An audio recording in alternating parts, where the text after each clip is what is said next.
This episode of Geek's Guide to the Galaxy is made possible thanks to support from listeners like you. So if you enjoy the show and want it to continue, please sign up to give us $1 or $2 per episode over at patreon.com/geeks. And if you'd rather make a one-time contribution, you can do that via check or PayPal over at geeksguideshow.com/crowdfunding. And I want to give a special thank you to Ross Hetherington, who just made a very generous contribution to the show via PayPal. So big thanks again to everyone who's contributed. We really appreciate it. All right, so now let's get to our show.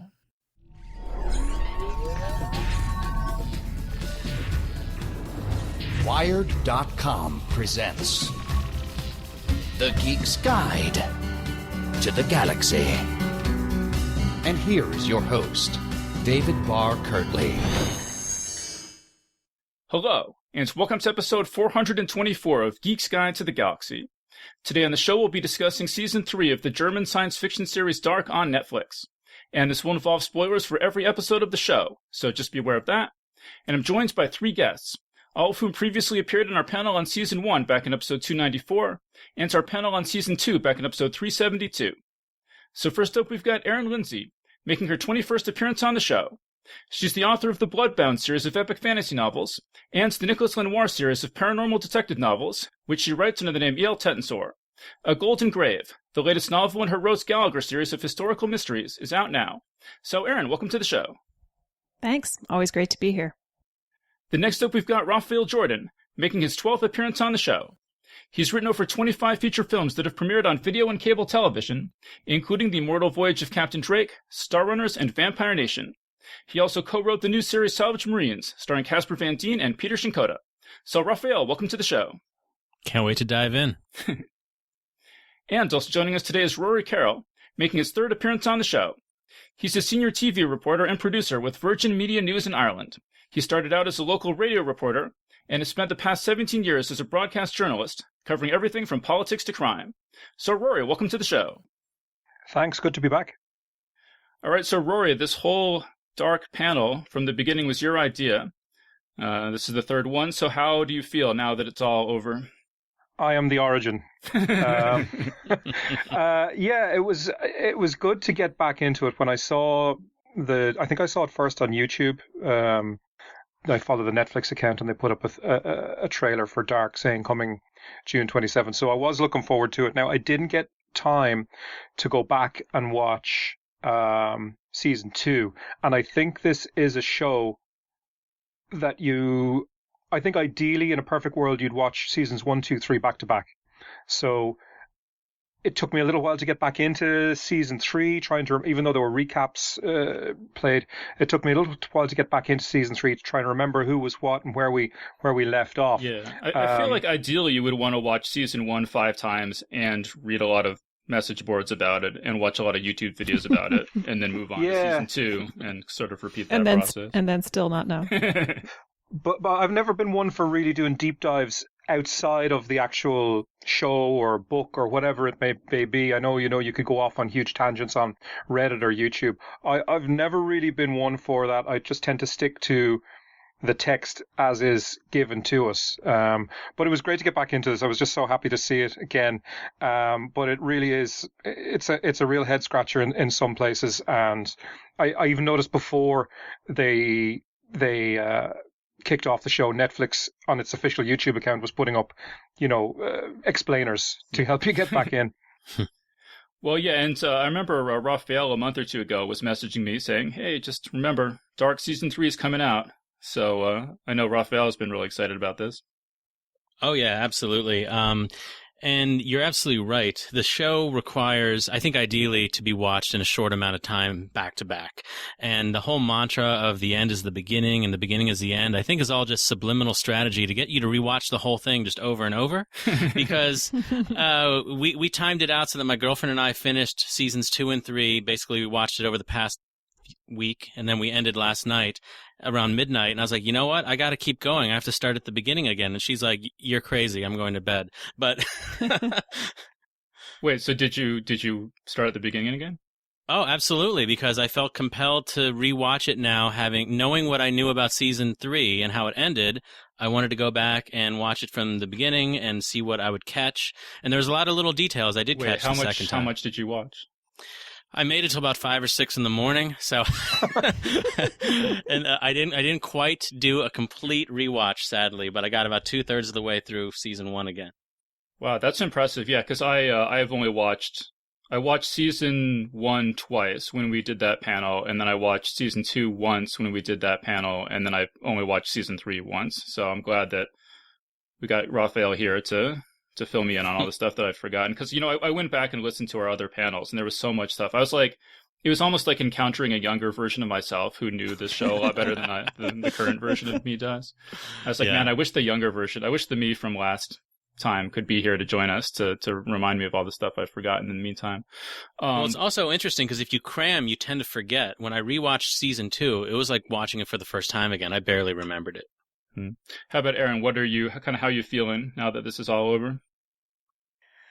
I'm sad that it's over. I'm sad, but I think it's the right decision to do that triad, just to keep it to a trilogy like that. But I did not do any rewatches, and I mean, I didn't do so on purpose, but it's true that there's just an extraordinary number of details that escaped me completely, to the point where even at the end, and with the benefit of some of the explainers that have gone up, and I have to say, like, if the network feels obliged to put an explainer up on YouTube, it is definitely the sign of a complicated show. And I was really interested to see some of those explainers are quite recent, and they still have just a tremendous number of views. So that's a sign, I think, that 1, the show is pretty popular, and 2, that there were a lot of people who were left wanting more and wanting some of those loose ends tied off for them at the end. And I certainly felt like that. And I'm anxious to dive into the discussion, because I still have questions that might be questions simply because I've forgotten some thread that didn't seem important at the time and I didn't pull on it in season 1 or 2, that have left me with sort of, wait, I still don't get it kind of reaction to some of the things that happened in season 3. Well, right. And, I said last time I declared this my second favorite show on TV after The Expanse.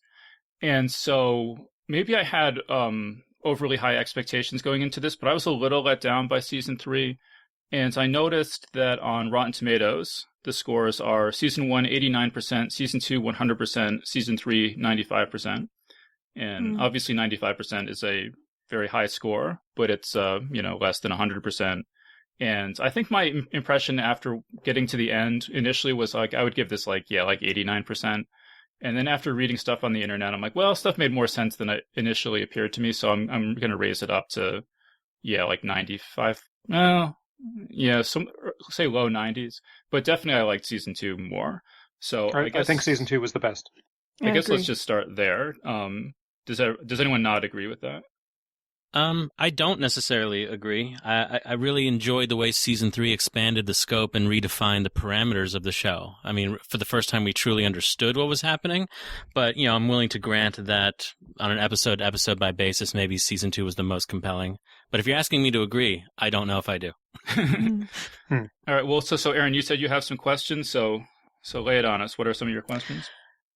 Well, I do have some questions. I guess my reaction to season 3 overall is similar to yours, Dave, but I wonder, afterwards, I felt kind of like there were these places of disappointment a couple that I could clearly identify, but a couple that were sort of nagging in the background, like I wasn't really sure why I was having that reaction.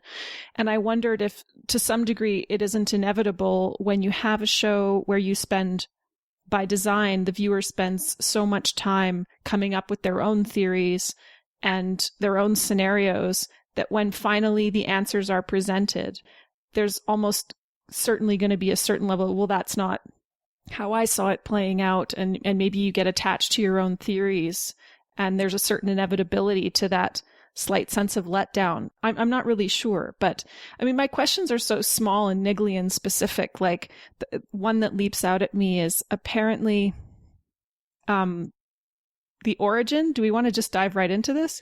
The child, nameless child. Let me explain as much as I can. So, if you haven't watched this show, just abandon all hope. You enter here, but if you listen to our last 2 panels at least, so basically, so what's new in this season is that we find out that there are two parallel universes existing in tandem of Winden, of this town. One in which the main character, pretty much Jonas, existed, that we saw, and then this other one where he didn't. And then we also find out that Jonas and Martha have a child who appears as three people: a child, a adult, and an old man, who go around killing people.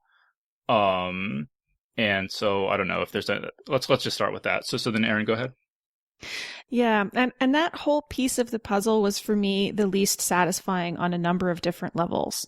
The question that I was left with is apparently some version, presumably the middle version, of this child who is never given a name. This is Voldemort, he who shall not be named. This child is the father, gets together with Agnes, and is the father of Tronte. Is that right? And yes. I missed that totally. Yeah, well, I don't think that was said as such, really, was it? I think it was suggested. And do we want to go into the family tree now that we've? Yeah. We're all Rory's looking the man with the family tree. I completely missed. I only know that because of what other people have said. If does anyone know when that was established in the show? Because I sure don't. I don't think it was in season 2. Agnes, we would, just the husband or the father of Tronte was just never around, and I can't remember exactly what Agnes said about him in season 2, but he definitely wasn't there. Well, yeah, so I remember that she either stated or implied that he was abusive and she was hiding from him, and he was a member of the clergy somehow. Yes, that's right. And we initially all thought it was Noah. Sure, Noah, yeah. But Raphael, bring your fresh memory in here. Is what we're saying correct here? I'm trying to sort it out as I'm listening. That sounds correct. I can't dispute it. I think it is just because that recap video that you sent Rory from Netflix, that the piece at the end that made me laugh, it's like, let's play Who Doesn't Exist Anymore. Yeah. And it goes through this sort of montage of clips from all 3 seasons. And when it gets to the part where it says that the nameless man is the father of Tronte, the clip doesn't show him. So it suggests to me that that's a bit of a retrofit or something maybe that got left on the editing room floor. But whatever it is, it seems like it wasn't on the screen and needed to be. Right. And then the second piece that I just found really strange about that is I don't like that they made that Eva's whole motivation. So just to explain, the sort of defining characteristic of season 3 is that you have these two opposing forces in the parallel worlds. You have Adam, whom we're familiar with from season 2, but then he's got the counterpart Eva, who turns out to be future Marta in the alternate world. And they're working as opposing forces, and Adam wants to he wants the apocalypse to happen so that everything is wiped out and all of their suffering, eternal suffering, is ended. And Eva wants to sort of keep the loop going forever and ever because, and this is where I think it's the only sort of place that I can point to as kind of a failure of imagination, in my opinion, of the show, which is that the motivation they give Eva for this is that she wants to protect her child, which is a little bit, I don't know, it's a little bit lazy to me.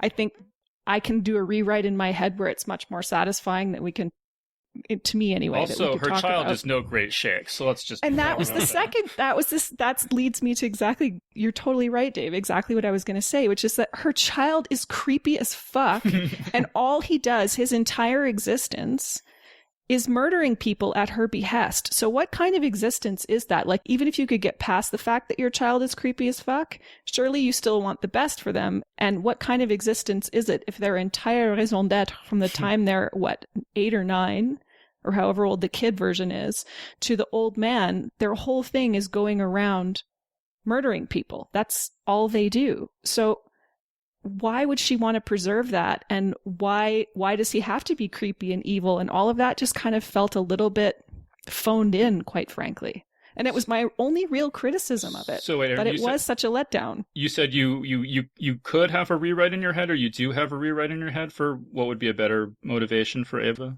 I do, yeah. I guess my other big letdown for the show, and I'll just get them out of the way because overall I really did enjoy it, my other big letdown was that at the end, we kind of gloss over the fact that the quote unquote happy ending or medium ending involves the wiping out of existence of huge numbers of characters that we've grown attached to. And to me, it would have been more compelling if Marta wants to keep the loop going because it's the only way these people will ever live. It's the only way her brothers will ever live. It's the only way her lover will ever live. And for her, some kind of existence is better than none. That would have been enough on its own to me, like to grapple really with the morality of wiping these people out of existence. Well, I don't know how well that the show jumps all over the place, so I suppose we may as well jump all over the place. If you're talking about the ending, I found it when they actually. Why don't we save the very ending for right? The Well, end. so this is going. What I wanted to say was, and I was listening to our season 2 podcast, and Erin kind of pointed out that we initially thought Noah was the big bad, and then Adam shows up, and I think in season 3. The opposing force, the main feature there, the main face there, up until season 3 had been Claudia, and then that's when Ava shows up. So again, we have this thing where there's an overall controlling force. It's not just initially it was Noah and Claudia, but then it turned out to be Adam and Eva, which I liked. I kind of like that again. And I also, if you want to get back to even the first episode, we were seeing parallels between Marta in this alternate world and Jonas in the very first episode of the very first season. She's cycling through the woods. She's wearing a yellow jacket. I noticed there were nice little things. I didn't notice it initially. I saw it afterwards on one website that if you look at the house they're in, actually, maybe we should get into that. See, the very first episode of season 3 starts in this alternate world where Ulrich is no longer with Katrina, his wife. He's with Hannah, but he's still up to his old tricks. He's now having an affair on the side with Charlotte, but they're living in Hannah's house, Jonas's house from the other universe, but things are slightly different. I didn't notice it until I read it afterwards. Simple things like the stairway is on the other side of the room, things like that. Yeah, well, all the shots are flipped horizontally in the alternate universe. And did anybody notice Cher turn back time at the very start of it? Yes, I did. Playing on the radio in the kitchen. Yeah. Subtle. I want to get Raphael in here. So, Raphael, you said you really liked season 3. You want to just talk about what are some of the strengths you think of season 3? Sure, absolutely. First of all, to Erin's point about, expectations and theorizing, and sometimes it kind of makes the actual ending a little disappointing. I agree. That's generally a true thing that happens. For this show, I think it was one of the few shows where it just felt so meticulously plotted and planned out. It wasn't like Lost or Stranger Things where they just kind of kept going longer than they should have. That I thought it really landed in a satisfying way. I thought it was, you alluded to this, both of you, but the dichotomy of how Ava just wants to keep existence going because it's better than not existing, like no matter how bad it is. Whereas, they were very opposite in that regard. I do agree that if her whole point had been to kind of do it for the sake of everyone, if that had been made more clear, that would have been a nice little thing. But overall, I did really enjoy how it moved from a story of fate versus free will and a battle against time itself into the two opposing forces who couldn't see beyond their own existence. And it took a third party, Claudia, to come in and basically change the paradigm and finally untie the knot. I thought it was actually really satisfying and clever. I agree. I have a lot of issues with season 3, but one thing I'll say for it is that, I was expecting, if you go back and listen to our first panel, I was expecting the show to completely fall apart in season 2. And the fact that it made it through 3 seasons, where the time travel stuff, as far as I can track, basically holds together. I have some quibbles, but it never got to a point where I just felt like the thing had just completely gone off the rails and it was ruined. And for a time travel story of this complexity, to not have that happen, after so many episodes, I think is a real accomplishment. Absolutely. I have a few friends who are waiting till it was over. They wanted my review. Like, does it make sense in the end? Because if it doesn't, we don't want to watch it. And I'm going to completely recommend it. I think they stuck the landing. Yeah, and the fact that it's, I would really say it's the most sophisticated elaboration of the time travel trope that I can think of. I mean, I don't think anyone has pushed time travel farther than this show does. I think too, because they leaned into the paradox. They leaned into the sort of, I mean, one of my favorite scenes of the whole series is young Tannhaus giving us the Schrodinger's cat explanation. Oh, yeah. That's done like a 70s video that you would have seen in a school that hadn't updated its AV equipment in forever. I loved that whole thing. And I also liked the Netflix explanation afterwards where they're like, if you don't get it, that's okay.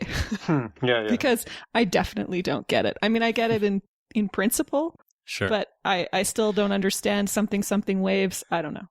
Well, I'd be lying if I said I understood the show. I mean, I still have a lot of little questions. And the Schrodinger's cat thing was a great scene, but that episode introduced a lot of questions too. Or I guess in general in season 3, when they kind of went into the whole, not only within the separate worlds are there separate realities, I'm like, wow, they're really going for broke here. And I almost feel like that was a can of worms maybe they shouldn't have opened, but it was necessary to have Jonas still around. I don't know. Or I think if you're going to do it, just as Erin said, go all in, lean into it. You know, don't hold back. It's you know, you're wrapping up the season. Throw everything at it, I'd say. Well, let me talk about my main issue with season 3 is that I think that as I said, I think it held together impressively well as a puzzle, but I thought that season 3 as a piece of drama kind of fell flat for me a little bit. Completely agree. And I think that the reason for that is that I feel like the 3 seasons have pretty much the same approach, pretty much the same level of tension and action and so on. And really, if you take creative writing 101, they would show you Freytag's triangle with the rising action. And I was expecting at the end of season 2 when alternate world Marta shows up, looking kind of badass, like she's a experienced time traveler. I was like, okay, the pace is really gonna pick up now. We're heading into the home stretch. Things are gonna get crazy. And then so much of season 3 is filling in like, here's how Peter met Charlotte, or like things that I don't care about at all, and just really kind of bore me. And also the characters of Jonas and Marta remain, especially like, and I was sort of disappointed with alternate world Marta, who my initial impression was she was going to be totally badass, but then she just kind of becomes another Jonas, where she's just kind of like shell shocked and being led around by the nose by older time travelers, and I felt like neither of them really were active characters or made choices or anything until maybe at the very, very end, but and so that sort of kind of flattens out the whole dramatic effect to me. I'll concede that I've always had a penchant for world building and plotting, sometimes even over character development. So I think for me, season 3 did so much heavy lifting to bring the first 2 seasons together. I think I did appreciate it on that level, even if you're right, on some level, maybe it wasn't as dramatically satisfying. My big complaint with season 3, honestly, was just at some point towards the very end, I felt like the voiceovers became overbearing because it's just saying the same things over and over, but the practical reason why they did it was because they needed voiceover over a lot of the clips they were showing that didn't have dialogue. But that would have been my one complaint, I guess, in that regard. I'm glad you said that because I had the same reaction and I was wondering if it was because I'm also watching Snowpiercer, which is a train wreck, and I totally didn't mean that. It just came out. Anyways, it was a total train wreck. And one of the things that they do that's super annoying is every episode opens with this monologue by one of the characters. and I'm so over it. And it started to grate on me with Dark as well. And I was like, I wonder if that's just kind of carryover from Snowpiercer and I'm just annoyed with that device and it wouldn't bother me otherwise. But it sounds like it bothered you a little bit as well. Well, full disclosure, I also watched Snowpiercer, so you could be onto something. But yeah, ironically, it really struck me finally in the final 2 episodes where I wanted them to just barrel towards the finish, and they're just telling us the same thing that we already know over and over, how everything's connected. It's like, dude, we get it. Yeah. I would have liked to have seen more of alternate Winton, I think. I'm a big fan of the kind of alternate world. And back in the day, I used to watch Sliders years ago, and I'm a big fan of the alternate world thing. And as well, it was nice to see, again, listening to our season 2 podcast, I think we all lamented the loss of Ulrich and how he wasn't a big player. It was good to see him again. I really like that actor, and I would have liked to have seen more of that. See, I just kind of disagree with that. I mean, I really liked our first glimpse of alternate Winton, where Jonas goes to school and nobody knows who he is, and then Franziska is now deaf rather than Elizabeth. Like those things were like really sort of like striking. Oh, and the Waller is now using an arm rather than has a eye patch. Like those kinds of things were like really, really got my interest. But then I felt like once we started following Ulrich and Charlotte investigating Mads' disappearance, I was kind of like, I saw this already in season 1, and I felt sort of bored by that. I didn't learn anything I didn't already know, I felt like.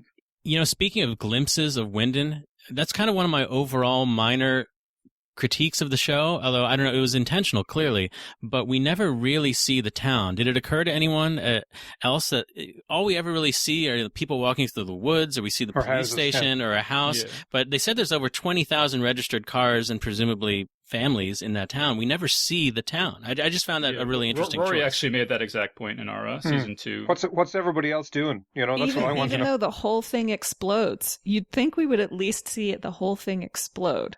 But no. But Dave, I think you really nailed it though about the lack of sort of dramatic progress. And to me, I didn't experience it so much as a question of the tension not being there, and the forward momentum not being there, as that the character development just disappeared.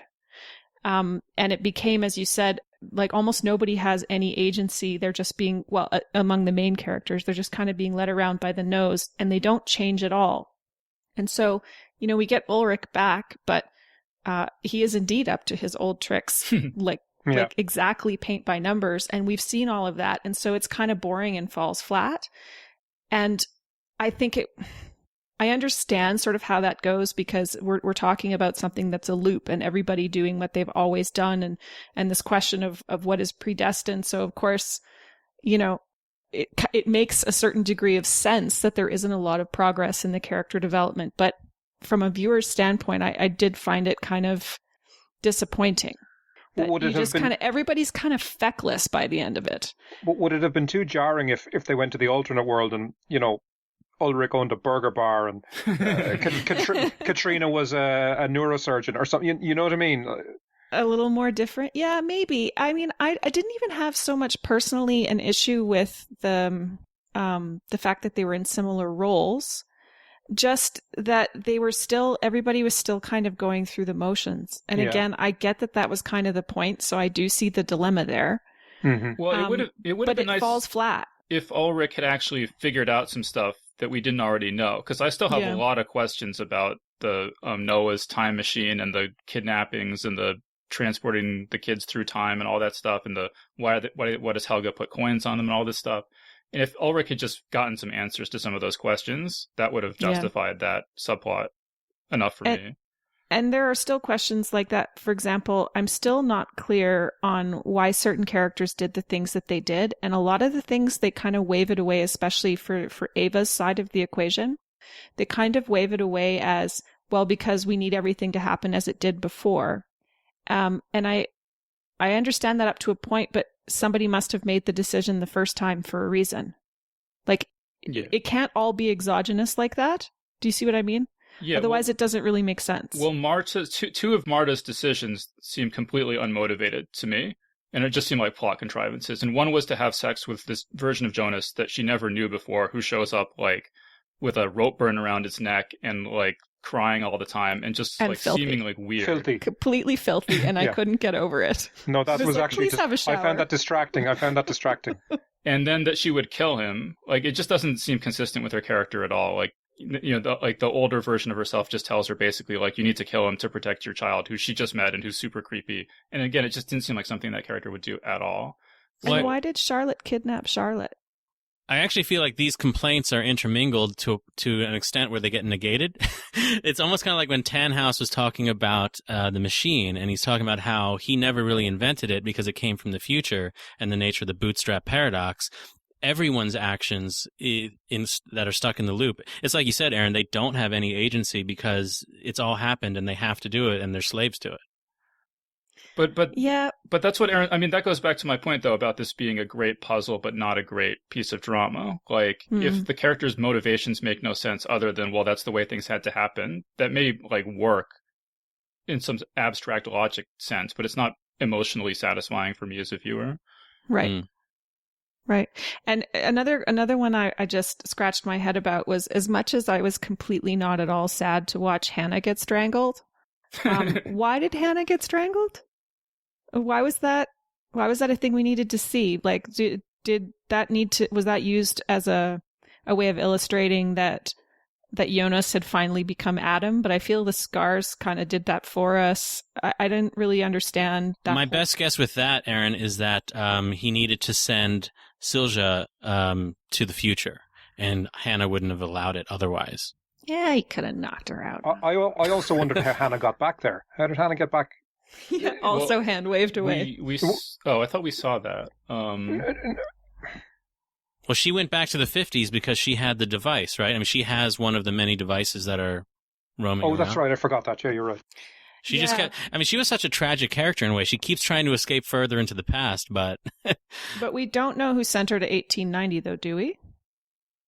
Does anyone remember? Oh, that's a point. Like, she says something like, somebody showed up and told me I had to be here, and it's like, that's nice, but...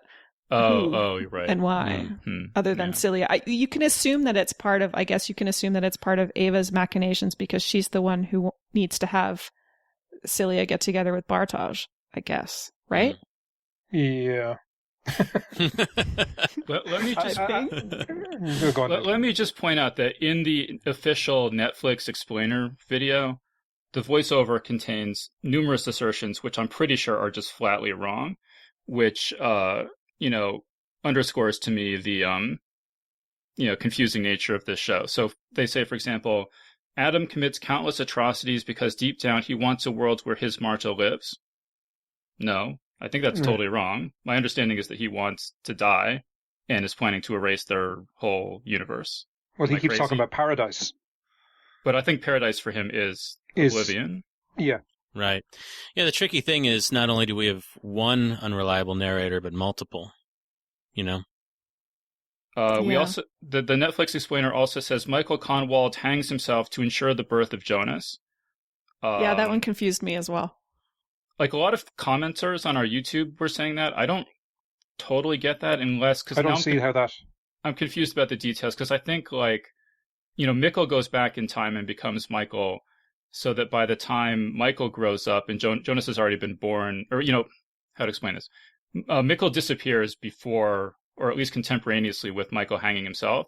So I don't see how that's necessary for Mikkel to go back in time. The only thing is Mikkel going through the cave somehow involved a younger Jonas, absconding with him, which maybe wouldn't have happened if Michael hadn't killed himself. But it's the sort of thing if the answer in the show is that simple, I feel like there should have just, in the suicide note, Michael should have just said, I'm sorry to leave you, but this is necessary for you to exist. There's something where I wasn't wondering about it for, 27 episodes or whatever. And I'm like, well, maybe it was just the same, it had to happen that way logic that applies to everything in the show.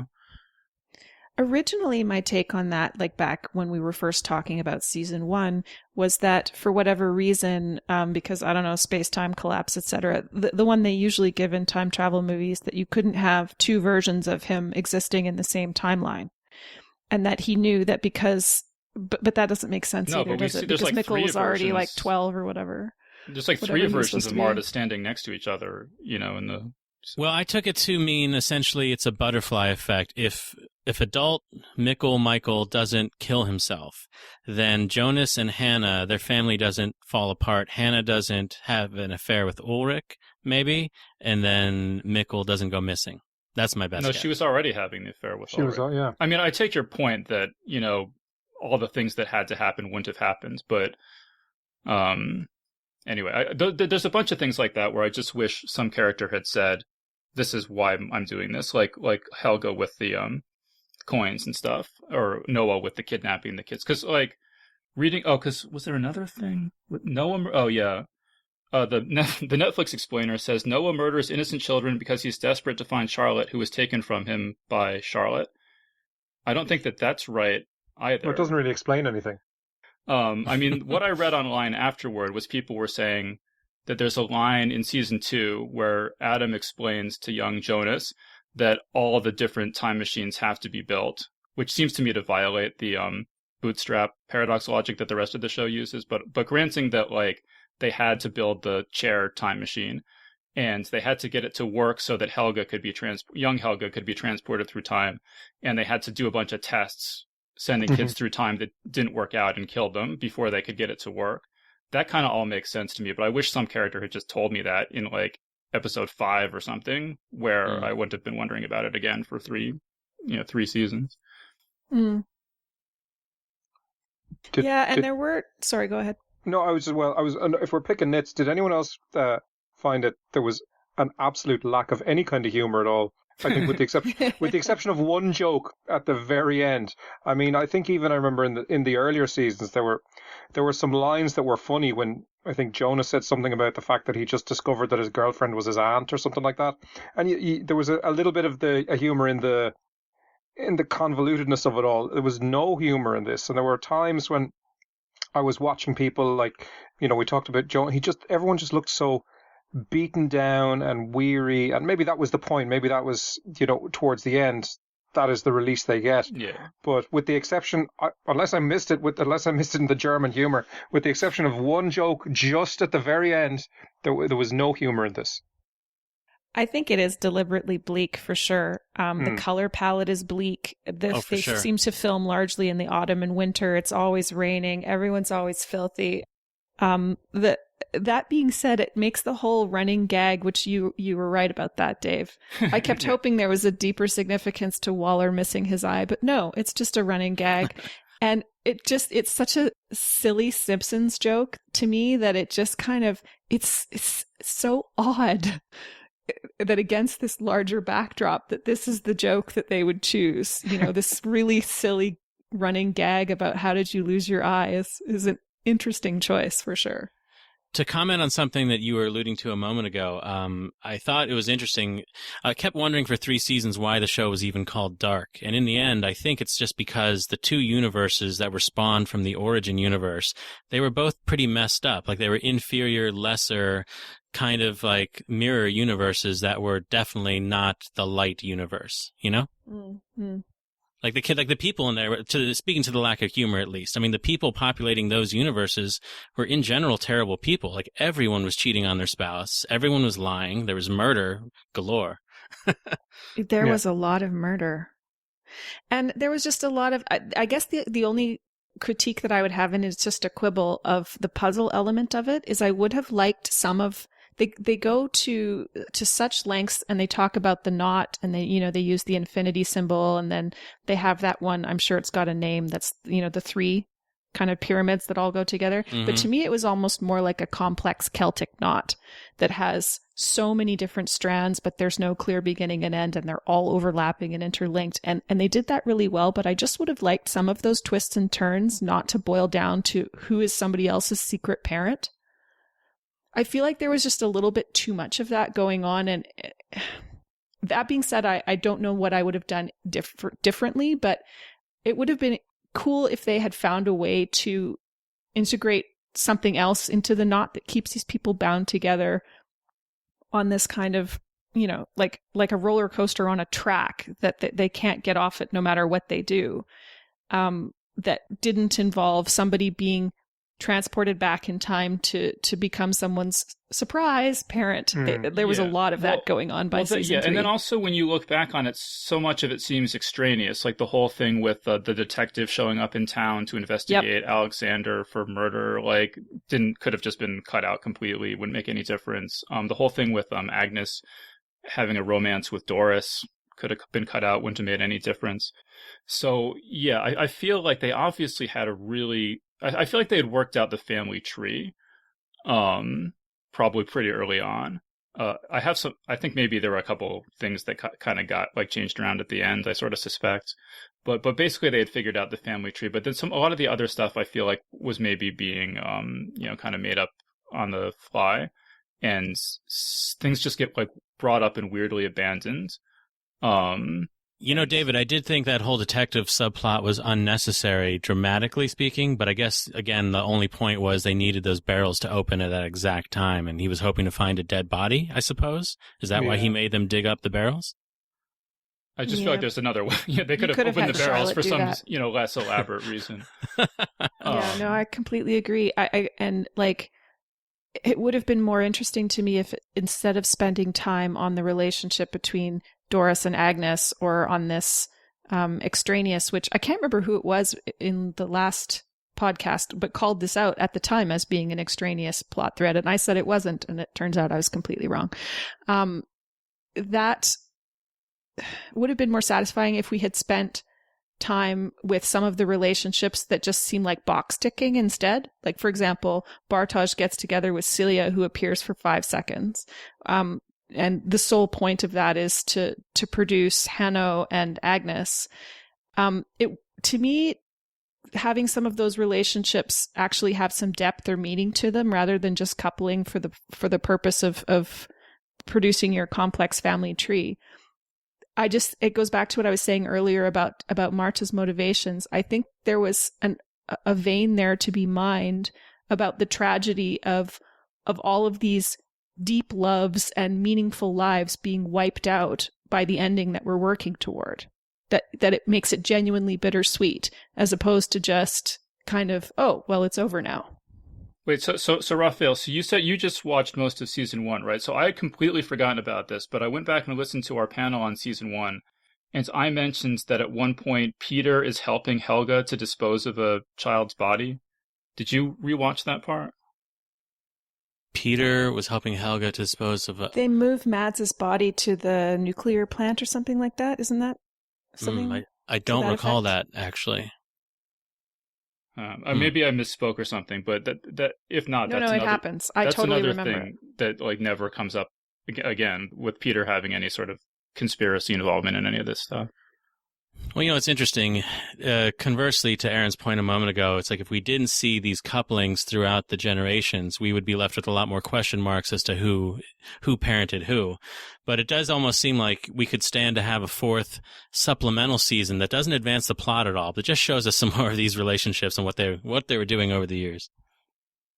Just gives them some meaning, and I'm not saying they all have to be fleshed out, and I understand that they all have to be there for the puzzle to work, but it seems to me a bit odd that you spend dramatic time and in some cases considerable amount of dramatic time in season 2 fleshing out parts of the plot that turn out to be irrelevant while not fleshing out parts of the plot that are relevant. It's more like where you choose to spend your time kind of quibble. Yeah, like why did we not see Agnes and the origin unknown character to meet or anything? Like that seems such important. A weird omission, given that like so much of the story revolves around that, in contrast to Agnes and Doris, right? So that's... Agnes only popped up towards the end in the future, didn't she? Yeah. Right. Yeah. So that's why I agree. I think Erin said maybe that there was something got moved around at the last minute there. I agree they could have put more emphasis on Agnes because we kept seeing her name on the floor as part of the puzzle. She was very close to the center of the infinity symbol, but we never met her until the very end, if I recall. Mm. I mean, I was wondering why the origin character never got introduced in season 2, and I don't know if it's just like you don't want to cast 3 actors and then have to, or like if there's some practical reason why it would be hard, but it seems like just from a storytelling perspective, because we had really no way of guessing particularly that a child of Jonas and Marta even played a role in the story at all. And my best guess, David, is they invented him for season 3, but I'd love to give them the benefit of the doubt and that they had him written in there all along. It does feel a bit ex post facto. I agree with you. I think there was hinting about Adam and Eve to the degree that you had Adam standing in front of those paintings at one point where they were both there.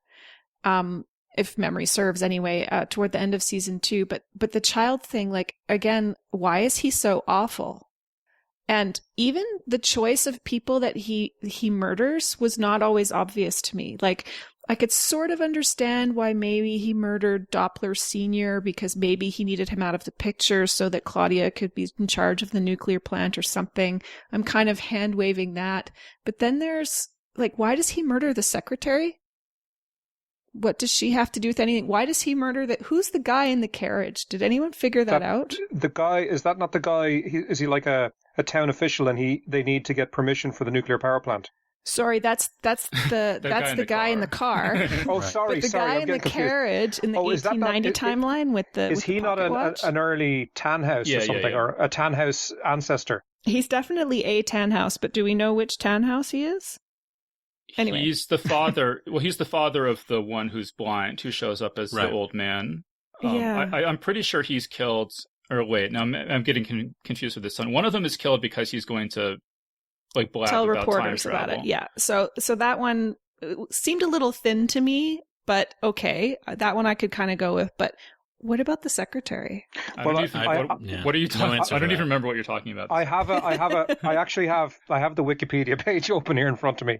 So I'll just read from this. The unknown trio of time travelers break into the nuclear power plant and assassinate Jasmine, Claudia's secretary. That is in the second episode. And then if you jump onto the third episode of season 3, 1888, the unknown traveler murders Gustav Tannhaus. So he's busy, or they're busy. But why? Do we know why he murdered the secretary? Like, that's Erin's question.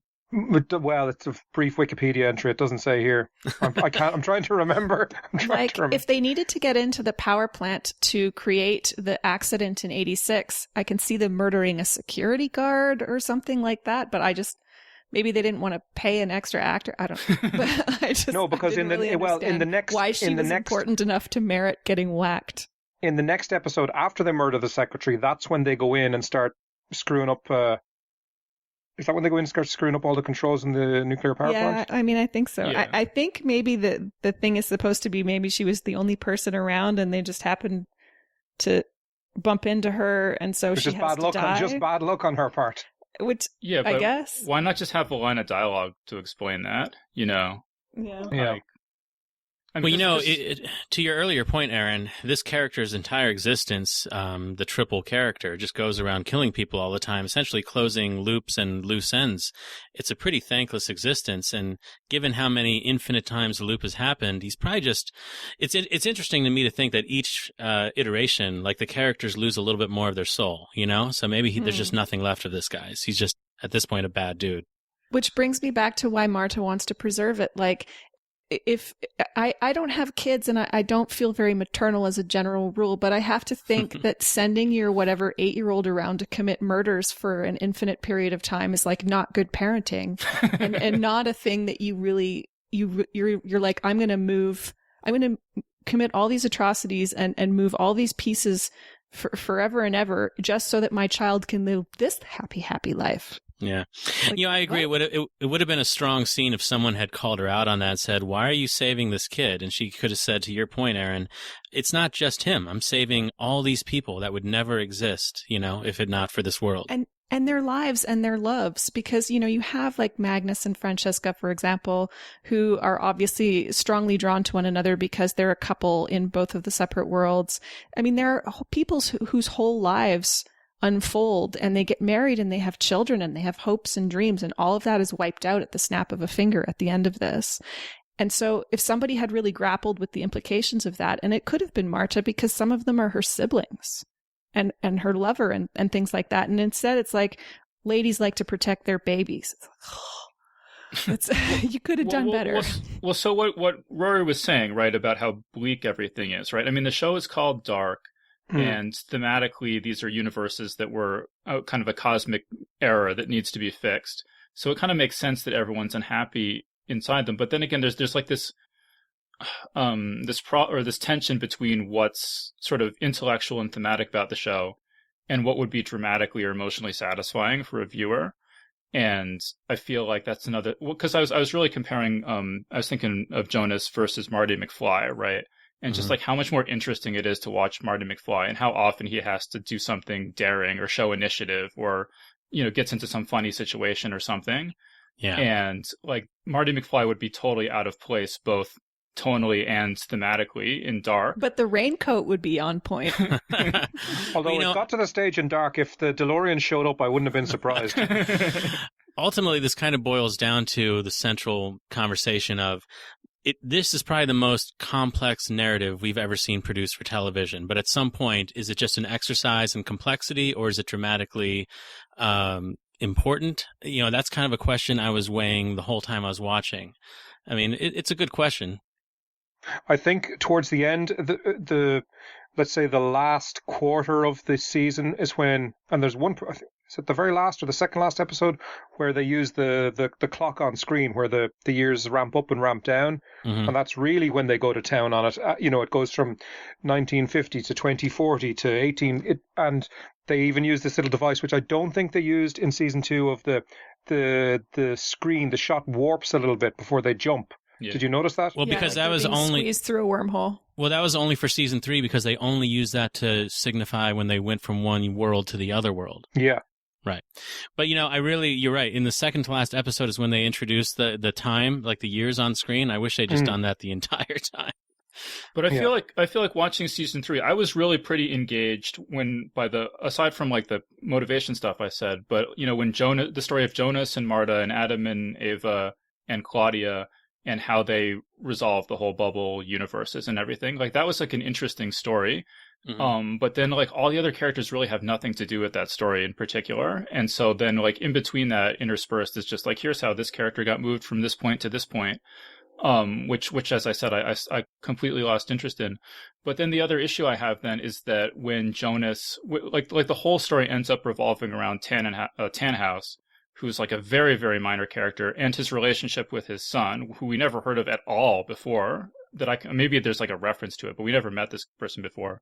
So the whole climax of the story involves like 2 out of the 40 characters interacting with someone we never heard of before, and then the show's over 20 minutes later.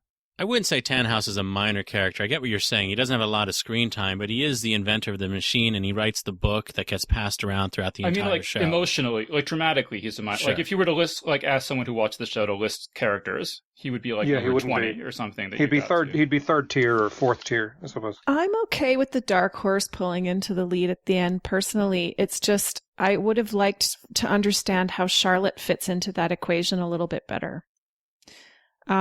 To go back to my earlier question about why did Charlotte kidnap Charlotte, other than they had to because that's how it happened before. So Ava was insisting that that's what they had to do.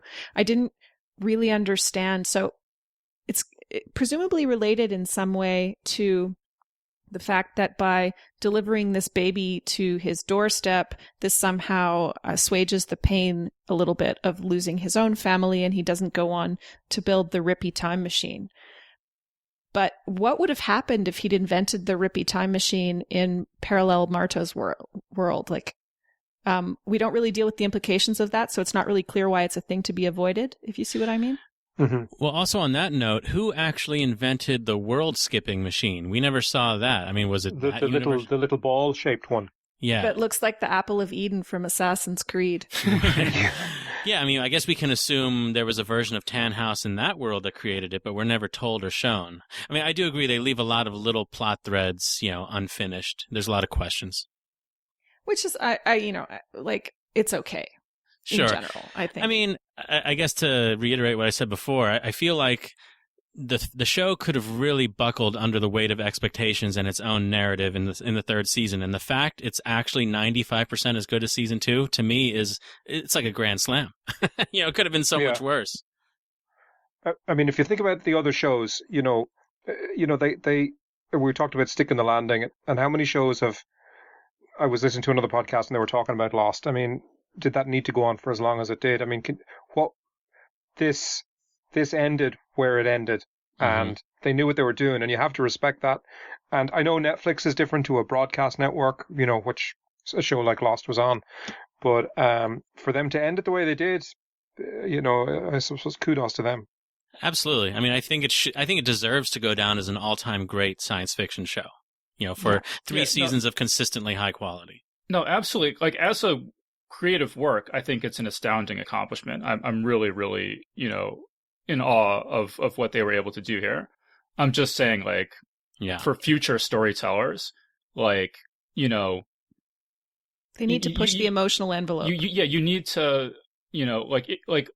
I don't want people to just say oh, this show's perfect, it's the high water mark of time travel stories, whatever. I mean, it seems clear to me that there's still, you could push it even further by having all the puzzle stuff that this does well, and the interesting characters and the interesting worlds and all that stuff, and still have a emotionally satisfying climax that involves all the characters and makes their journeys all kind of converge and make sense. I think you're absolutely right. I suppose I look at it from more of a production standpoint. Like, I'm in awe of when I think about what would have gone on inside that writer's room. I don't know how they didn't pull their hair out, how to actually figure all this out and tell this story. And then the actual production itself was just really well done. Like the visual motifs, all the mirrored shots and reflections and tiny details that were similar but not quite the same. The whole thing was just pulled off really exceptionally well. I would love to be in the writer's room. I would love to see. I have a picture in my head that there's a room and there's a huge blackboard or whiteboard on a wall with arrows and pictures of people. And I'm Like a looking crime at scene on the Wikipedia. I see 1, 2, 3. There's about 5 or 6 writers, including the creator, a guy called, or I don't know, if it's a guy. Sorry, I shouldn't assume. Baran Bo Odar and Yanta Frisa. But I think they're a married couple. Yeah. Yeah, I would love to see the inside of that room. I'm convinced there's a huge chart on a wall. Oh yeah. That, you know. Well, you know, I'm still convinced there's a great deal of pot smoke. Well, you know, in every sci-fi movie where you see someone's gone insane and they've written little scribblings all around an entire room and they add up to something important, that had to be what the writer's room looked like literally. They should have just filmed that. I mean, I think they probably even gave us a little glimpse of what it looked like when they kept showing that thing on the wall, which actually didn't make a lot of sense to me. You know, that the diagram with the infinity symbol in the middle that they were calling the origin. At first I thought it was a family tree, but it's not.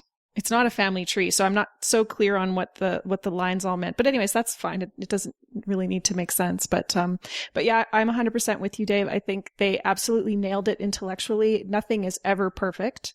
But they came as close to a perfectly satisfying time travel puzzle as I need to get personally. But they just, where future stories and shows could really stand to push the envelope, is making those emotional punches land. They did that, I think, fairly well actually in season 1 and occasionally in season 2. Mm-hmm. And it just seemed like there was so much to get done in season 3 and so many threads to tie off that maybe they just didn't really feel like they had the space to do it. But unfortunately, that did sap some of the drama out of it in the end. I mean, the scope and the ambition of the show is just marvelous, but I agree that you probably could have had a few less characters, a few less subplots, and it still would have been wonderfully complex and rewarding, and maybe a little more character development. Still would have given you nosebleeds. Yeah. I'd be really interested to have someone do like a fan edit where they just cut out the stuff that turns out not to actually be necessary to the story. And has anyone checked if there's any dark fan fiction? It might be really interesting. I was wondering if there's a super fan somewhere in the world that's going to make a definitive chronological edit of the whole story. That'd be interesting. Do we want to get into the fan theories about the ending, or talk about the ending? Well, we need to. Yeah, let's get to the ending. So. Sorry, Rory, I cut you off like an hour ago, but you were going to talk about the ending. So tell us. Oh, the ending. So the ending. So Jonas and alternate Marta learn that the origin is Tannhaus in a third world. Am I right? I am. Yeah. Yeah. And Tannhaus is overcome with grief for the loss of his son's daughter-in-law and his granddaughter. So he starts building this time machine, which again it's a fabulous looking piece of design, in the nuclear shelter. And he switches that on, and that's what creates the two other worlds. So then Jonas and Marta are told that, look, to sort this out, you got to go back into this alternate world, stop Tannhaus's son and daughter and granddaughter from dying. So they zap, using the ball, into the third world. And initially, what happens was there's a scene before this where Tannhaus and his son have a row, and it's a horrible night, raining, and they drive off. And we'd already learned previously that they died in a car crash. So they zap out of the one world, land into the alternative world, and they materialize in front of the car, and the car has to screech and get out of their way. And I thought, oh Jesus, they're the cause of the crash. That was my first thought. I thought that too. Yeah. That was my first thought. That was a wonderful fake out. Yeah. So then there's this whole scene where they get out of the car, they talk to Jonas. Jonas gives them a quote about what we know as I'm trying to remember, it was a good quote actually, if I could use it again. What we know is a drop, what we don't know is an ocean, which is a great quote. So then that obviously breaks the spell, and the son-in-law goes back and it doesn't spark the whole thing that kicked everything off. And as a result, everyone who was created, he doesn't switch the time machine on, doesn't create the time machine. And as a result, everyone who was created or who was born as a result of time travel, it's a sort of a Avengers Endgame moment where they just disappear in a sort of a fluttering of light. And that's the end. And then our very final scene is we're left with the people that were independent of time travel, whose existence did not rely on time travel at all, that were not brought about as a result of time travel. That's Katrina, Peter's boyfriend, the guy we met first, is working as a prostitute in the... Bernadette. So Benny. there are all these people then. And I was talking about that very ending. I thought the ending for all these people, I know we've talked about, all these people disappear. I thought that was the release for them. I thought I really liked the ending there. Mm-hmm. Yeah, so I mean, just to be clear, so there was basically like the original universe, and then there's the two new universes that were created branches out, by time travel. And so the people in the original universe don't know anything about time travel because it never happens at all to them. They don't know about any of these people. Like, they don't know that these people have disappeared or anything. And I really liked that the show was willing to do that kind of, essentially kill all the characters, that you have been following for 3 seasons. I thought that was pretty gutsy. And, isn't fitting with the name of the show, Dark. Did everyone agree with that was kind of a cool... Oh, yeah. That it went there? I mean, that's kind of the ultimate sacrifice when you think about it. It's one thing to, sacrifice your life to save people when you still can get the credit posthumously, but when no one even knows you existed, that's a real sacrifice. Yeah, and Jonas and Marta get to deal with that to some extent, and they have this sort of emotional conversation after they've diverted the crash on the bridge, which I was so sure, and I guess they did that deliberately, so sure that was going to be the cause of the car crash. Yeah. I actually shouted, "I fucking knew it!" And my husband was like, "What?" And then I was like, "Never mind." And anyway, so like right after that, they have this very heartfelt conversation in which Marta is basically like, because they know what's going to happen, that this means that they will never exist. And she's kind of like, will any trace of us still be there? And Jonas doesn't say anything because he never says anything. And then they disappear into glitter. And then later in that final scene when the characters are sitting around the table, some of whom, just in parentheses, are some of the least sympathetic characters in the show. And I'm thinking notably of Regina, who I can't even remember why I don't like, but I don't. It's so far back in season 1 that I've forgotten why, but I just remember that I didn't. And then Hannah, who's the worst.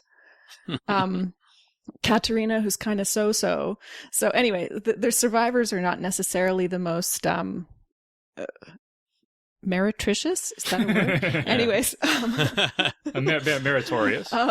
They weren't necessarily the nicest people, but all of that is fine. But that's almost why it's disappointing that they kind of didn't lean harder. That's one of those missed emotional moments for me, missed opportunities to really make it land, that some of these more appealing characters. But I think the implication is, in this world, they're not all such awful people. Like, they seem, happier and more, functional and stuff. Maybe. Right. And yet it was interesting. One of them still joked about how the world would be better off without Wyndon, which I found interesting to have right at the end. Yeah. And it was like, well, no, sweetheart, the world would be better off without you. But anyway, she has this moment where she's sitting around and she sees this yellow raincoat and she starts talking about, and this is where the fan theories come into it. She starts talking about, it's clearly Jonas's raincoat, or a similar raincoat to the one that he wore and that alternate Marta wore. And she starts talking about this deja vu that she had. Well, and the power flickers too. That's right. Yeah. The power flickers. And that's what triggers her talking about this deja vu. She had this dream in which Wyndon didn't exist and it was all very peaceful. And then she decides, and she's pregnant, and she decides she's going to name her baby Jonas. And so my takeaway watching that was that, that there were echoes, going back to what Marta had said, that even though they didn't exist, there were still somehow echoes of them in the timeline. Mm-hmm. But there are fan theories that it hints at something darker than that. And it does make sense that, one of the more hand wavy, one of the rare hand wavy, not really tackling it moments in the show. It was somewhere early in season 3 where young Jonas is in the apocalypse timeline. So 2021, somewhere around there. And he tries to hang himself. Oh, yeah. And Noah walks in and stops him from hanging himself and essentially says, "You can't die." He tries to shoot him. Anytime you try to die, whether, whatever you try to do, someone or something will always stop you because the timeline prevents it. That logic never seems to apply to anybody but Jonas. Because it does come up again. That was, well, I thought that was a great little Chekhov's gun moment because it plays into Adam and Ava right at the end when she tries to shoot herself and she can't. Yes, but that makes more sense to me as old Ava, because otherwise all this murdering that people are doing doesn't make any sense, right? And where I was going with this is that you require time travel to avert the disaster that creates time travel. Well, but it's just that nobody can die who's seen their older self or whose older self is known to exist. So all the people who die, like Katerina or whoever else, we've never seen an older version of them in the story. Because they're not linked to time travel to begin with. I suppose that's true. But it still doesn't answer the question of the time travel. You need time travel to prevent the creation of time travel, which I'm not saying you need to answer that question, but it's that loophole that has created all of these fan theories, I think. Oh, you know what? Actually, I misspoke, too. I think that's what they wanted you to think. It was a Chekhov's gun moment, but then he shows that he had taken the bullets out, and that's why it wouldn't fire. So, anyway. No, but did not in the scene where Jonas tried to hang himself, young Noah shows up and tries to shoot him, and it doesn't work. Yeah. And then Jonas tries to shoot himself. Yeah. Yeah, and then he shoots the gun, into the wall or whatever, and it works. Right. Yeah. Yeah, but I mean, I think I agree with Erin that it never becomes really a major plot point that anyone else finds that they can't kill themselves. And also, like, Jonas is the only one who gets, like, his face, also that disfigured by time travel, which also seems a little contrived to me. Yeah, why didn't it happen to Marta, Ava? Yeah, I kept waiting for them to show us something terrible that had actually happened to him. And, like, essentially the reveal would be that when he said, it leaves a mark on you, that was metaphoric. But, yeah, why was he alone disfigured by the act of time traveling? The other thing is, at a certain point, I thought maybe it was because he survived the apocalypse, when he runs into the basement. And I admit this is something that flew completely over my head when I was watching it. I didn't get the Marta split all the way. I didn't totally understand. So I thought there's a couple of scenes where they're showing alternate Marta showing up to either. So that, okay, let me backtrack. The last scene, I think it's the last scene of season 2, is where Jonas is in the house and Marta has just been shot by Adam. And the apocalypse is happening. And then alternate Marta shows up with the apple of Eden and is like, we got to get out of here. Mm-hmm. So that scene, when they show us again later, can play out in 2 different ways. And they actually show them side by side in a split screen at one point, where Marta can either run in and save him, or she's stopped by Bartosz and taken away, and Jonas runs into the basement. I thought Jonas running into the basement was the end of that Jonas. But that's not the case. He somehow survived. He's the one who becomes Adam. Well, this is what I alluded to with the whole Schrodinger's cat can of worms thing, because it seems like the 2 universes that were never meant to exist also spawned an entire multiverse of multiple decisions. And so they all got wiped out. But I mean, they didn't really see that idea all the way through. They just introduced it and then cherry-picked what was necessary to bring Jonas back.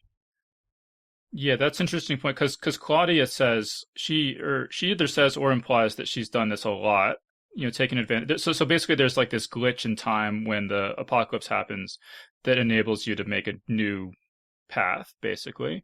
And so she implies that she's done this a lot. So yeah, why are there not millions of, or like however many times she's done this, universes diverging based on her different decisions? And isn't that the solution to everyone's problem? Like, couldn't you all just chill? Because then you all show up at the bubble and you make the branch of time that suits you, and you stick with that one, as opposed to like, I have to wipe it all out. And that would have actually been some really interesting cosmology there if they could have gone into how the universes kept splitting unintentionally and they were creating a multiverse that was never meant to exist and it was threatening to destroy reality if they didn't rein it in. That could have been big neat. apocalypse. Yeah. What I was, maybe someone can answer this one that confused me was Elizabeth. Where did the split happen, or how did, let's call her post-apocalyptic Elizabeth with, you know, the one eye and the I call the her Mad headband. Max Liz. Yeah, Mad Max Elizabeth. Where did she split off from? Let's call her Elizabeth with Noah in the future and the baby. Where did those two Elizabeths come from? You know what I mean? I think one just became the other over the course of a lot of shitty So the happenings. Elizabeth that stole Charlotte towards the end of season 3 is Mad Max Elizabeth, which I like. So does the other Elizabeth who Noah leaves behind to go searching for Charlotte, is that who she turns into? Is that who she develops into? I think so. Well, you know, that was my take anyway. That one character was I don't know if anyone saw the movie Predestination, but they really went outside the box with this one because if I'm not mistaken, Charlotte was both Elizabeth's daughter and mother. That's right. Mm-hmm. Yeah. And so we saw one Elizabeth who, you know, there was obviously an Elizabeth who had a relatively decent few years in the past. We never really got to see that, but we did see 2041 Elizabeth get her baby snatched and obviously became 2052, you know, Mad Max Elizabeth. But that was pretty wild. Yeah, I'm afraid I can't keep track of that. I did have one question though. About, since we're talking about the ending and the significance of characters, it seemed like when Claudia was telling Adam the way things really were and how he'd been wrong all along, she says, you know, for 33 years I searched for the answer and I realized it was Regina. Basically, she could not exist in either of these universes, and she must have been from a third origin universe. I was a little murky on how she deduced that exactly, and she kind of seemed to imply that Regina had originated from the origin universe, but somehow came into... I wasn't sure about any of that. I mean, what made Regina so special? I was also confused. And can I just point out that, like... Okay, go ahead. I don't think there was anything special about Regina. I think that the issue was that the existence, like Regina had been born already in the origin universe before time split, unless I'm totally confused. Well, Regina's existence isn't dependent on any of the time travel stuff, right? Because she's in the family photo, right at the end, right? So she's already been born when all the time travel stuff happens, and then the existence of the nuclear power plant causes her to develop cancer, and so then she dies. And so, I don't know if you noticed in the origin universe, there's no nuclear power plant because, the unknown trio didn't like blackmail didn't get the guy to sign off the form. So the reason that Regina dies in both branches is because of the existence of the nuclear power plant in both branches. So you have to like get back to a universe with no nuclear power plant for her to live a healthy adult life. I think all that makes sense, but if I'm not mistaken, the question Raphael is asking is how does Claudia reach that conclusion simply on the basis of the evidence she has before her? So it makes sense once you know that there's an origin universe, that she's fine in it, but how do you, looking at the existence of the two parallel worlds, the Adam world and the Eva world, how does Regina provide her the key that leads her to that conclusion? I also didn't understand the thought process there. Right. Yeah. Yeah. I don't think we know the details, but we see that like you mentioned, the 3-leaf design. And so, I mean, I think there is just sort of like, maybe there's just information floating around somewhere in that book or whatever that, implies the existence of a third universe. It's a triquerta knot. It was driving me crazy. I looked it up. Okay. Oh yeah. Thank you. But the other piece, like to go back to motivations again, so there are kind of these three. We think it's a dyad because that was one of the things I liked was the speech. I think it's Claudia that gives it. Older Claudia gives the speech about how we're programmed to sort of think in terms of dichotomy and darkness and light, and it's all duality. But in fact, that's a really superficial way of looking at it. And there's always a third dimension. We're indeed a fourth dimension. But anyway, so we have these three worlds, and you've got Adam who's kind of pulling the strings. He's the puppet master of season 1 world, and then you've got Eva who's the puppet master of season 3 world, and Claudia is kind of, you could argue, a puppet master or the puppet master of the origin world, in the sense of she's the one who's worked out that it exists and all these pieces. So you have these, these three, two of the three of them essentially have the same motivation, which is that they want to protect their child. Which, I'm sorry, but not to harp on the same point over and over, but it was more satisfying and made more sense to me with Claudia's storyline, and they had kind of already used that chip. So, yeah. Well, yeah, anyway. No, I totally agree with you. I just want to point out that with among those three characters, how I see it is that Adam thinks he knows things that Ava doesn't, and he's wrong. And she thinks that she knows things that he doesn't know, and she's right. But then Claudia knows things that both of them don't know. And so it's like Claudia's pulling the strings on Ava, who's pulling the strings on Adam. Claudia is definitely the one who applied the most scientific approach to her problem, which is totally in keeping with her character, and I liked that. Right. Where she's just like, I'm going to be patient, I'm going to explore, I'm going to learn and kind of put the pieces together, whereas the others are just getting sort of blown around by the winds. Yeah. It was almost a little disappointing to see Adam, after all his philosophizing and lecturing, be pretty naive to think that when he was trying to kill Marta, that would eliminate existence, because clearly that was just part of the loop. Why did he think that had never been tried before? Yeah, at least not posed to himself the question of, I wonder if I've done this before. Right. Yeah, well, I mean, I guess that's one of the issues is that if you have characters who appear as teenagers, as adults, and as old people, the amount of time that they've had to think about this and try different things gets really, really unwieldy. So you have to kind of like just hand wave that a little bit, I think. It's funny you mentioned that, David. I made a comment to my girlfriend while watching the show. Like, do you think Adam just ever goes out and sees a movie or anything? Or is this just like an all-encompassing 24/7 obsession? That's something I often think about when I'm watching these shows. I mean, do they eat? What do they do? Do they sit around thinking, looking at their map on the floor all day? It sure seemed like it. He was just staring at. See that? There was a great sketch on it's a slight tangent. There's a great sketch on a comedy show here on the BBC, which was basically they what did the bridge of the Star Trek do all day? Basically, are we there yet? So it's kind of what happens for the rest of Dark when they're not. I'm totally down stuff. with not seeing that. It always reminds me of my husband and I often read as we're going to bed. I think this is common, and when he was reading the Girl with the Dragon Tattoo, which I've never read, so I can't comment on the degree to which this is the case, but he would just kept stopping and going, he's eating another fucking sandwich. I'm so tired of hearing about this guy's sandwiches. And I was like, I can understand that. I really can. So I don't need to see the sandwich myself. It's okay if that happens off stage as far as I'm concerned. All right, I'm just looking over my notes here. I guess one other thing I really liked that I just want to mention, I don't know if everyone noticed this, is that in season 1, the teenagers are swimming in the lake, and Bartosz tries to scare Marta by talking about a dead woman in the lake. And then that turns out in season 3 to be Katerina. I thought that was a really cool detail. Oh, that's great. I totally forgot about that. That's really nice. One thing I noticed during the rewatch is, because I guess I'd forgotten this, in season 3, Hannah finds Charlotte's hair on Ulrich's sweatshirt. But that also happened in season 1, basically, just different characters. It was Katerina finding Hannah's hair. So I found, the show just does an admirable job of symmetry and duality. It's great. The St. Christopher, is it St. Christopher? Yeah. The coin, the Yeah. medal, and how that ends up on the beach is dark and awesome as well.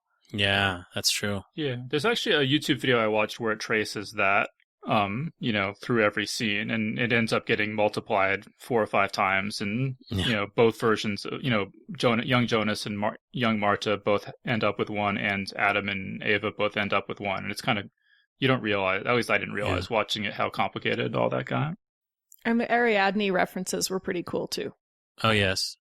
I suspect most people will just watch the series once, and hopefully they do, but I think it really would benefit from repeat viewings, the things you would pick up.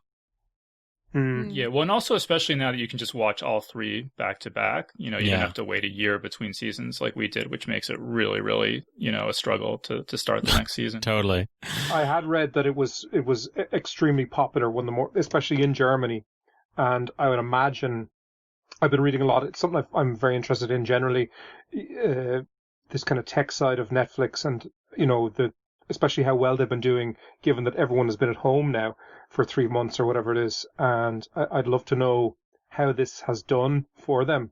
Because I know some of their other foreign language programs, the Money Heist, the Spanish one has been a huge show. So good. It's ridiculous, but it's really entertaining. I'd love to know how this has done for them. And I've seen, while other productions have stopped, Netflix, from what I understand, has the benefit of being able to reach right around the world and pick stuff up, everywhere from Turkey to Israel to, in this case, Germany. I'd love to know how it has been doing for them. Yeah. This property specifically, or? This Dark. I'd love to know how Dark has been doing. Yeah. I think it's something, if you're stuck at home, you could just get into it. I think, like I said, I suspect just from looking at the numbers on some of the YouTube videos, it must be doing pretty well. Yeah, I think it is doing deceptively well. I posted about it to my Facebook, and I wasn't expecting a lot of engagement, but I had about 15 or 20 people say they were watching it and really enjoying it. Yeah.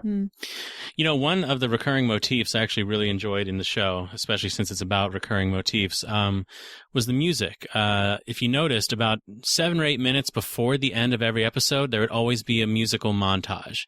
And I thought that was neat, because a lot of shows do that at the very end of episodes, but I thought this was the only time I'd ever seen it in that placement, and I liked it a lot. I think The Walking Dead did that. The music reminded me, because Dave, I'd listened to your Devs discussion, and I only had recently finished watching Devs. It was on the BBC here, and a lot of the music, especially some of the songs they used, not the score, let's say, it reminded me. It was the same kind of theme. I thought the same kind of vibe off the music. I didn't check, but was the group that sang "What a Wonderful World" at the end, was that the same ones that did the title music? I think it was. I don't know. Oh, I'm not sure, but I did look into the title music because I thought it was really haunting and hypnotic. I never skip the credits, no matter how, because, I thought it was just really clever. For neither ever nor ever, goodbye. It's really poetic and nice. Apparently by a German musician, Apparat, from 2011. Yeah. And so I'm wondering if Apparat, I remember looking that up because I really liked it. And I'm wondering if Apparat was the artist that recorded that version of it, What a Wonderful World, because it had that same kind of harmonics to it, which just went so well with the kaleidoscope opening sequence. It was a really wonderful blend. Yeah. And knowing what we know about Dark now, just aside from being visually mind-bending, using the kaleidoscope as a way of distorting the images in the opening sequence is super clever, because of course it relies on the overlapping lenses. Absolutely. I want to mention, I sent you guys a video like a couple hours ago. I don't know if you all had a chance to watch it, but it's called Insane Dark Season 3 Ending Theory That Will Blow Your Minds. That's what I was alluding to before, and I interrupted myself and completely forgot to get there. Yeah. Well, so do you want to talk about that, Erin? Or do you want me to? You go ahead. Yes. Yeah, so basically the idea is that we're led to believe that Claudia has destroyed the two universes and now everyone's going to live happily ever after. But this theory is that actually this is just another loop that repeats over and over again, and that Tannhaus is going to invent the time machine anyway, and Jonas is going to be born anyway, I guess, although that's a little weird, and everything's just going to repeat again. And the sort of support for that is like the fact, because it's established throughout the show that whenever the lights flicker, it's because somebody's traveling through time. And so it seems a little weird that they would have the lights flicker. It's at the very least a huge red herring if that's not intended to suggest somebody's traveling through time in the universe. I think spiritually it's meant to imply that we fall prey to certain predilections and patterns, and just because this knot was untied and solved doesn't mean it won't happen again. But I mean, Jonas will clearly be a different Jonas. He won't have the same father, and he things might will have only one eye. Right. I don't know. I think it's a sort of a Sopranos "Don't Stop Believing" moment. I agree. Yeah, no, that's a great way to put it. I think it kind of leaves it ambiguous, but also it's a little dark, which is apropos for the show.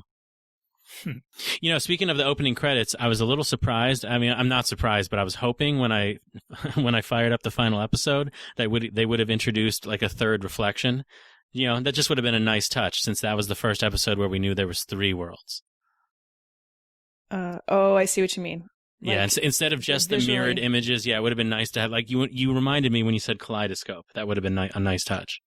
Sorry, what did people think about in that final episode of the kind of where Jonas and Marta go into the tunnel? The tunnel isn't made yet or completely yet because they're waiting for Tannhaus to switch on the time machine, and then, we're in this kind of 2001-esque tunnel with lights shooting by, and they see younger versions of themselves when they're kids.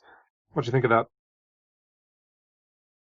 It's a good question. I mean, it was very 2001 Interstellar-esque, and it was interesting, but I also found myself thinking it might be, one step too far. I don't know. I didn't love it. It seemed to go on too long, I think. I didn't understand with the kids in the closet. I mean, it was supposed to be touching, but I was just like, what's happening? Yeah, it just, to me, didn't look that good either, just the special effects. And compare it to the Infinite Corridor in Castlevania, for example. Yeah. And it was just a little odd that, like, they started walking, they're just in this spacey corridor, and then they turn on, the Apple machine, too, to get them into the next world. Was that, I don't know, it's like, how did they know to even do that, and why was that necessary? It was just all a little convoluted at that moment, I guess. I think one of my favorite design features of the whole thing is when the God particle is unstable and they use electricity or lightning and it stables and it turns from this sort of angry, it's nearly, it's this sort of angry, uncontrolled thing to this matte black sphere. I just love it every time. Every time that happens, I love it. Yeah. I liked the Tesla coil action in 1890 when he was just trying to use 1890 technology to create the portal. That was super cool. Which you got to say he really leveled up his scientific mojo there. He did, right? He had no formal training. He was just a high school kid. And suddenly he's like full on Tesla coil. I felt really bad for that version of Jonas because, essentially when Rory alluded to, they all kind of got endgame snapped away at the end. He was just sitting in his bed and, it was great that Adam and Ava knew what was up, but all these other characters are just at indeterminate points in the loop, and all of a sudden they're just vanishing from reality without a chance to make... like Magnus and Francesca are making sweet, sweet love, and then all of a sudden they just turn into glitter dust. Like, that's such a bummer, dude. Well, also, it kind of glosses over the horror of, I mean, these worlds were populated by millions of other people, and all these people just vanished into thin air, too. I mean, they had no idea what was going on. This is what I'm saying exactly. I know. Well, I mean, I don't know. Yes. Like, getting into the full endgame apocalypse is maybe too far, but it just, how many versions of Jonas did we see turn into sparkles? But we didn't see a single version of some of these other characters that we've spent so much time with. Yeah. Turning into sparkles. Well, that's a huge issue. I mean, this is a kind of tangent. I mean, I actually wrote a short story about this called The Second Rat, if anyone wants to read it. But like any time travel story that involves changing time in any way involves like killing millions of people, presumably every time you make even the tiniest change. And it's something that time travel stories kind of hand wave or elide because it's like, kind of. Yeah, that would have been an interesting thing to bring up, to be honest. Erin mentioned the morality of keeping the world going despite all the suffering and horribleness. But, Ava could have said, look, it's not just our world. We're not the only 30 people in it. It's our job to keep it going. What right do we have to end it? Yeah. Mm-hmm. There was a lot of emotional depth to be plumbed there, for sure. But I suppose the counter argument would be, well, you're just releasing them from an endless hell because everyone's lives are just on a loop. And I guess the rest of the universe was on a loop too. I don't know. Trippy. Yeah, but would you rather be alive and unhappy or dead? I mean, I'd rather be alive and unhappy, but Oh, I don't absolutely. know. There's a lot of so I guess it's interesting that the show brings up these sort of philosophical issues that you can talk about. But it doesn't bring them up. Well, it implies them, but it doesn't actually get into it. It implies them, yeah. All right, we're pretty much out of time. I just want to point out that I predicted everything totally right in the season 2 panel. I couldn't even, like, when I went back and listened to it, I was like, wow, I can't believe how many things I got right. I feel like I got more right about season 3 than the Netflix explainer did that was made after the show came out. That's what I said to you in the email. I was like, you got a pretty solid batting average there. Wow. So yeah, I didn't go back and listen, but I imagine I struck out across the board probably. I was listening in the car on the way to work today. The only thing I got right was that Hannah and who was it, Tronte? Or no, Egon, back in the day, they had an affair and had a baby. That was that was my one call. No, I wrote that down. Yeah, but let me just read what I got right. So I He's doing a victory lap, ladies and gentlemen. He's dining out on it. Let him have it. Let him have it. I correctly predicted that Adam is suicidal and has lied to Noah about paradise. I correctly predicted that Claudia wants to stop time travel from ever happening, which would erase many of the characters. I correctly predicted that Claudia wants to change things so her daughter doesn't die of cancer. I correctly predicted that the new Martha comes from a world where Jonas doesn't exist. And I correctly predicted that adult Jonas and Adam didn't encounter new Martha in their timeline. So I think that's pretty good, also folks. About the eye. You should do a podcast or something. you forgot that you called the stupid eye joke. And I said that the Waller eye joke was just a running gag that was not going to turn out to have any significance. That's true. That was the best prediction of all. Boy, I guess the theme of the whole show in the end was just time travel is a bad idea. Yeah. There's like a Calvin and Hobbes where they have some adventure like that, and in the end, Hobbes says, like, what if we learn from this? And Calvin says, yeah, it's like, oh no, it's not time travel, but it's like snow goons are bad news. And Hobbes says, like, I thought we would have learned something like with more general applicability than that. And Calvin's like, I like lessons that don't involve behavior modification on my part. Brilliant. That's great. All right. So any final thoughts? Raphael, final thoughts. Just a wonderful show, start to finish. I'm really glad it exists and did not get erased from reality. Erin, final thought. Yeah, agree. Really enjoyed it, and I hope that this augurs well for future time travel shows, that they've kind of raised the bar and also demonstrated to Netflix and other content acquirers / managers that there is an appetite out there for a more intellectually challenging show that doesn't just hand wave all of these things away, and that we don't need a lot of explosions and car chases and that sort of thing. At least not all of us. And there is, as challenging as it is, and the fact that you still get to the end and need an official network explainer and a family tree and all the rest of it to fully put it together, it's still worth it, and it can be really satisfying, and hopefully they'll take some more chances. Yeah, definitely sets a high watermark for kind of intellectual exploration of time travel. I think it's interesting that it came out of Germany, and, makes me interested to find out what else might be out there that I haven't seen yet. And I think, definitely should inspire other, writers to do everything that this does well, and then see, like, how much farther you can push time travel stories on top of that. So Ruairi, thanks so much for suggesting this show. I'm really glad I watched it. So I'm gonna give you the final word here. So what I would say I 100% agree with everyone. It's one of the best shows I've seen in a long, long time. I think I said this in our first podcast. It's stuck with me in a way that other shows have not. So watch it if you're at home. If we're going into another lockdown, take advantage of that time. But my one piece of advice is do not wait 1 year between seasons. Watch it. Just watch it. Absolutely. And maybe write down your questions as you have them. Watch it with a map on the wall for sure. The family tree is vital. Exactly. All right, so we're going to wrap things up there. So we've been speaking with Erin Lindsey, Rafael Jordan, and Ruairi Carroll. So thanks everyone so much for joining us.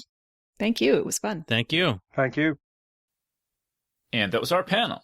So big thanks again to Erin Lindsey, Rafael Jordan, and Ruairi Carroll for joining us on the show. And remember that Geek's Guide to the Galaxy is made possible thanks to support from listeners like you. So if you enjoy the show and want it to continue, please sign up to give us $1 or $2 per episode over at patreon.com/geeks. And if you'd rather make a one-time contribution, you can do that via check or PayPal over at geeksguideshow.com/crowdfunding. So big thanks again to everyone who's contributed. We really appreciate it. All right, so that was our show. So thanks everyone for listening, and we'll see you next time. The Geek's Guide to the Galaxy is a production of Wired.com. For more information about the show, visit geeksguideshow.com. To learn more about your host, visit davidbarrkirtley.com. Music and voiceover produced by yours truly, Jack Kincaid. If you enjoyed this program, tell your friends. If you didn't enjoy it, tell no one. Thank you for listening.